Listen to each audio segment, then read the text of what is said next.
সাংস্কৃতিক কর্মীরা হচ্ছে সমাজের বিবেক হিসাবে কাজ করে, প্রগতির পক্ষে কাজ করে সাংস্কৃতিক কর্মীরা।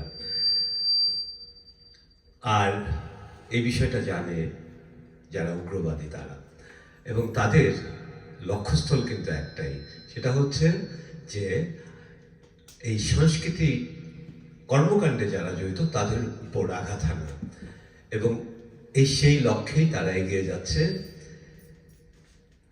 আমরা একটা দুর্ভাগা জাতি। স্বাধীনতার 54 বছর পরে আমাদের নিশ্চিহ্ন করার জন্য হিংস্র দানবীয় হামলায় পড়েছি আমরা। এটা খুবই দুর্ভাগ্যজনক। এজন্য কিন্তু আমরা সবাই দায়ী। 71-এর পর থেকে যখন যে সরকার এসেছেন তারা মৌলবাদকে প্রশ্রয় দিয়েছেন, দুধ কলা দিয়ে মৌলবাদকে পুষেছেন, এবং তার ফলশ্রুতি 54 বছর পরে আজকের এই অবস্থা। আমি অত্যন্ত বেদনার সঙ্গে বলতে চাই যে আমাদের এই মুক্তিযুদ্ধের চেতনা, যাকে আমরা লালন করতে চাই, যে চেতনার মধ্যে দিয়ে বাংলাদেশের জন্ম, সেই চেতনায় আজকে আঘাত আসছে উগ্র মৌলবাদীদের দ্বারা। আমাদের স্বপ্ন ছিল একটা সুন্দর সুখী বাংলাদেশ, যেখানে একটা অসাম্প্রদায়িক বাংলাদেশ থাকবে, সেখানে সংখ্যালঘুদের উপর অত্যাচার হচ্ছে, আমাদের যারা প্রগতিশীল মানুষ তাদের উপর অত্যাচার হচ্ছে। আমরা প্রচণ্ডভাবে এর নিন্দা জানাই। এই সময় আমাদের সবচেয়ে বেশি প্রয়োজন হচ্ছে আমাদের শিল্পীদের ঐক্যবদ্ধ হওয়া।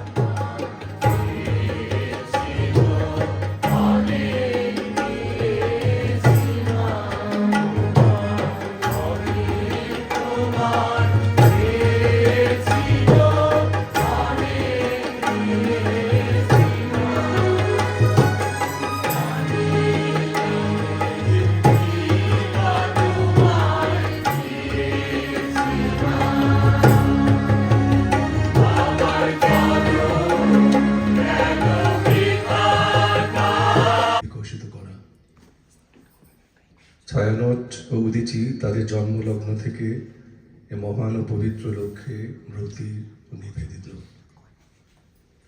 তারা তাদের প্রতিক্রিয়া সুস্পষ্টভাবে জানিয়ে দিয়েছে যে কোনো অশুভ শক্তি কালের যাত্রা পথে তাদের প্রত্যয় ও নিষ্ঠায় বিন্দুমাত্র বিচ্যুতি ঘটাতে পারবেও না।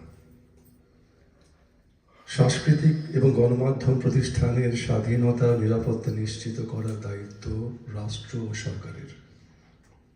আমাদের প্রত্যাশা এবং দাবি, আগামীতে এই গুরু দায়িত্ব যেন সকল সংশ্লিষ্ট রাষ্ট্র প্রতিষ্ঠানগুলো যথাযথ মর্যাদার সঙ্গে পালন করে। বাংলাদেশের জন্মের পিছনে এবং আস্তে আস্তে হয়ে গিয়েছিলাম, সবকিছু সহনশীল হয়ে গেছিল। একটু 5ই আগস্টের পরে ভাবতে পারিনি যে ছায়ানটের মধ্যে জায়গায় আক্রমণ করবে, এবং সেটা হলো।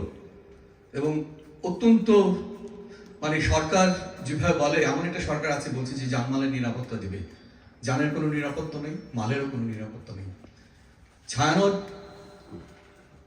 আপনারা জানেন যে ছায়ানটের বোমা হামলা হয়েছে একদম বৈশাখের প্রথম দিনই, যে অনুষ্ঠান হয় সেখানে। এরপরেও ছায়ানট কিন্তু কখনোই মাথানো হয়ে নেই, সেভাবেই এগিয়ে যাচ্ছে, একটার পর একটা কাজ করছে। তখন হয়তো এই ভবনটা ছিল না, এত সুন্দর ভবনটা, সেটা এত সুন্দর, এত সুরক্ষিত, এত নান্দনিক। দেখবেন ছেলেমেয়েরা ঘুরে পেতে পারে, অডিটোরিয়ামটা সব মিলে। আর এখানে আবার পড়াশোনা করা হয়। সেই পড়াশোনার আপনারা জানেন যে পরম্পরা, যে ওয়াহিদুল্লাহ এবং সাজিদা, ওরা যখন একটা রিসার্চ করে টের পেয়েছে যে মানুষকে জ্ঞান দিতে হবে মানুষ হওয়ার, শুধুমাত্র BCS GPA 5 না।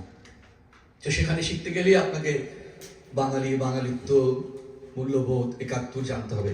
এগুলো জানতে গেলেই তারা, যারা বিপক্ষে, তারা রুখে দাঁড়ায়। তারা আমাদেরকে বলে আমরা ভারত ঘেঁষা, আমরা হিন্দু আনি, ইত্যাদি ইত্যাদি।